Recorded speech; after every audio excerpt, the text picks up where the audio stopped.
রাজস্থান রয়্যালসের ওপেনাররা যেভাবে শুরু করেছিল তাতে এক পর্যায়ে মনে হচ্ছিল কয়েক ওভার হাতে রেখেই তারা ম্যাচ জিতে যাবে এবং মন খারাপ করে বাসায় ফিরতে হবে প্রীতি জিন্টাকে। কিন্তু না, ম্যাচের দৃশ্যপট পুরোপুরি পাল্টে যায় রাজস্থান রয়্যালসের টপ অর্ডার ব্যাটসম্যানরা ফিরে গেলে। আর শেষ দিকে তো মনে হচ্ছিল তারা জয়ের জন্য কোনো প্রকার লড়াই পর্যন্ত করছে না। তার মানে কি রাজস্থান রয়্যালস আজকের ম্যাচটি জিততে চায়নি? বিষয়টা এমনটাই লেগেছে ভক্ত সমর্থকদের কাছে। আপনারা যদি দেখেন, শেষ 2 ওভারে রাজস্থান রয়্যালসের জয়ের জন্য প্রয়োজন 12 বলে 30 রান।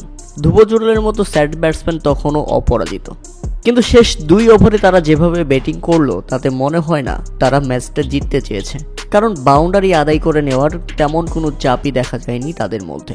তাই তো শেষ ওভারে প্রয়োজন ছিল 6 বলে 22 রান, আর শেষ ওভারে একের পর এক উইকেট বিলিয়ে দিয়ে ম্যাচটাকে ডুবিয়ে রেখে গেলেন ধ্রুব জুরেল। 31 বলে 53 রানের ইনিংস খেলেছেন, তবে সেটা দলের জয়ের জন্য কোনো কাজে আসেনি। তাই তো প্রীতি জিন্টার উল্লাস, কেননা এই জয়ের মাধ্যমে পয়েন্ট টেবিলে 2য় নম্বরে অবস্থান করছে তারা। আনঅফিসিয়ালি সুপার 4 নিশ্চিত করে ফেলেছে পাঞ্জাব কিংস। তাই তো গলা ফাটানো, উল্লাস করাটা স্বাভাবিক ছিল প্রীতি জিন্টার জন্য। উল্লেখ হচ্ছে, প্রথমে ব্যাটিং করতে নেমে নির্ধারিত 20 ওভারে 5 উইকেট হারিয়ে 219 রানের লড়ক সংগ্রহ দাঁড় করায় পাঞ্জাব কিংস।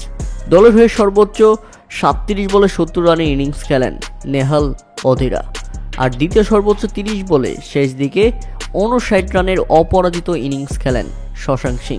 আর যেভাবে ব্যাটিং করতে নেমে শুরুটা ভালো হলেও শেষ দিকে খেই হারিয়ে ফেলে রাজস্থান রয়্যালস। তাই তো শেষ পর্যন্ত 10 রানের রুদ্ধশ্বাস হার এবং 209 রানেই থেমে যায় তারা।